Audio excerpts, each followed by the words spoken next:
Hello, happiest of days to each of you folks. I hope you guys are having just an absolutely amazing day, and that this YouTube video finds you having a great day. It's one of your top 10. And if not, I hope it'll improve by the end of the day. For you folks, alrighty, so today we're looking at Wednesday. This is my reviews of older video games for you folks, or sometimes I'll do top 10s or something like that here too.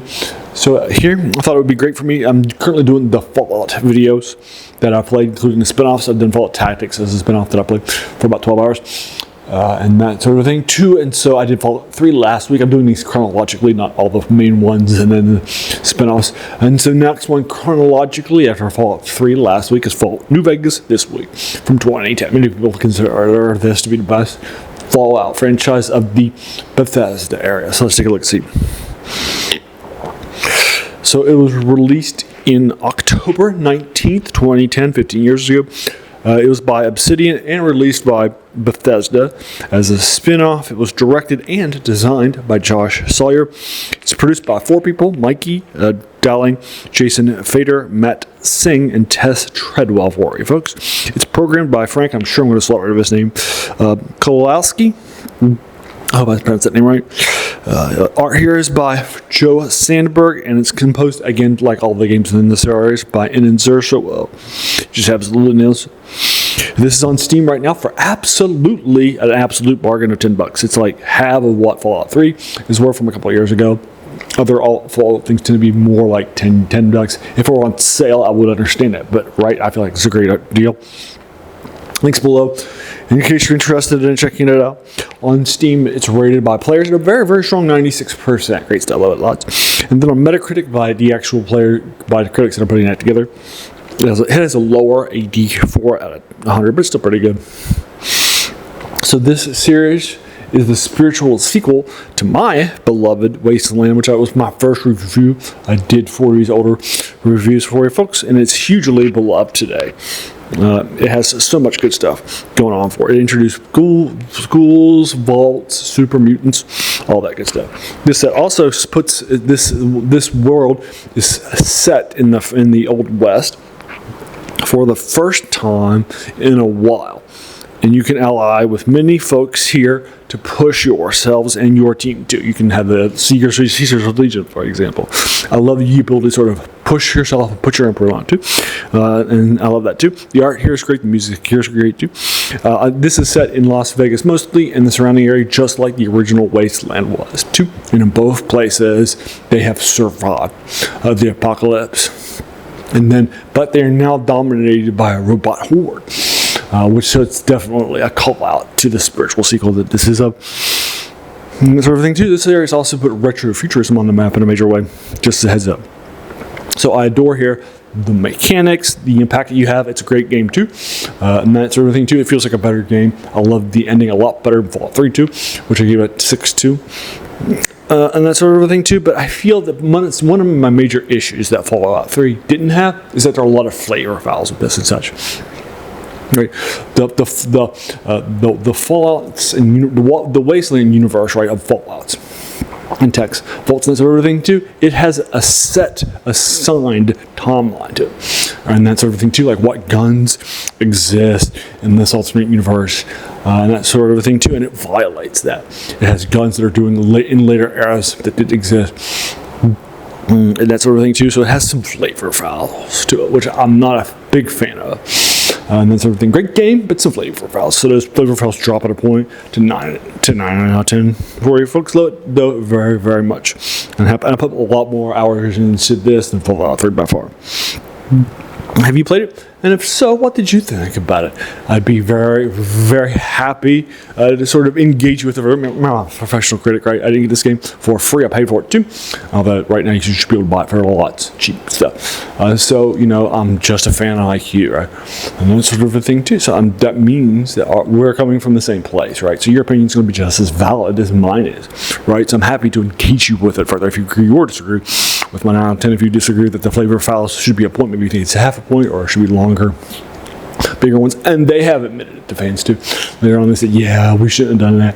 Sorry about that," and that sort of thing too. But the game is great. Your ability to impact the Vegas wasteland and the area and the city too, from Mr. House to Caesar's Legion, and to the New California Republic is great stuff too. But and I feel like this has a better impact and much better ending, right, than 3 did. But 3 at least had great flavor and a great best and great flavor too.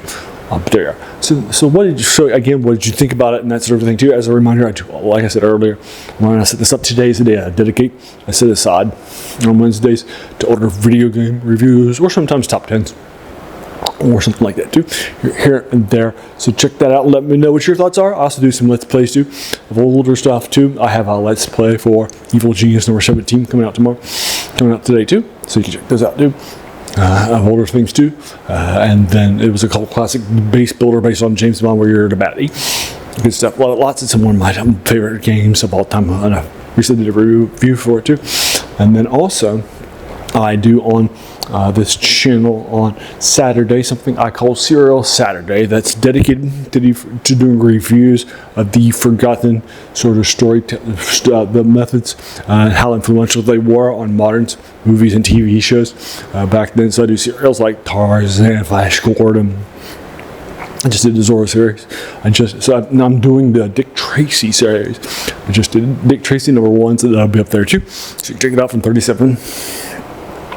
And then I also do, on Monday, I do reviews of older Dungeons & Dragons or Battletech stuff in the wargaming or D&D space or RPG spaces. I've also done a review of Middle-earth role-playing too, there too, so you can check it out too. I'm currently doing reviews of the UK lesser-known modules and giving them some time and something from the UK office. I just did UK 5, I'll have the Serpents in the next one, a couple, and then we'll finish that series up. I've done like 8 or 9 Gary Gygax and stuff like that too.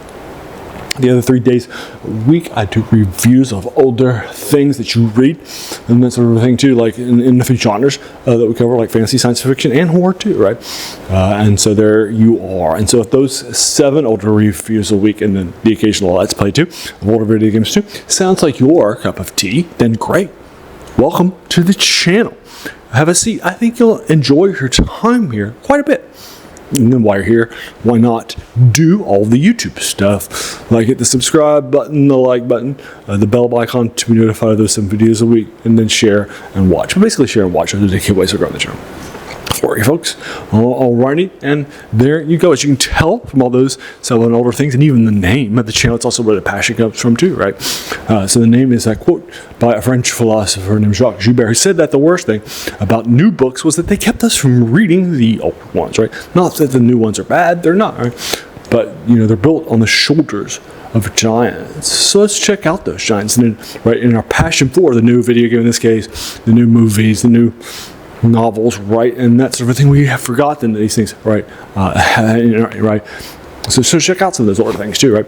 If you like, for example, mysteries, murder mysteries, and that sort of thing, and you haven't read an Agatha Christie novel for a while or ever, or something from Sir Arthur Conan Doyle of Scotland, right? And check those things out, right? And maybe you should, right? And take some time off to go head back to them again, or just for the first time, or maybe some new stuff, right? Because they heavily influenced your passion in life. So that's where all the old stuff comes from too. It's definitely my passion in life, and I also do unpack these things for you folks.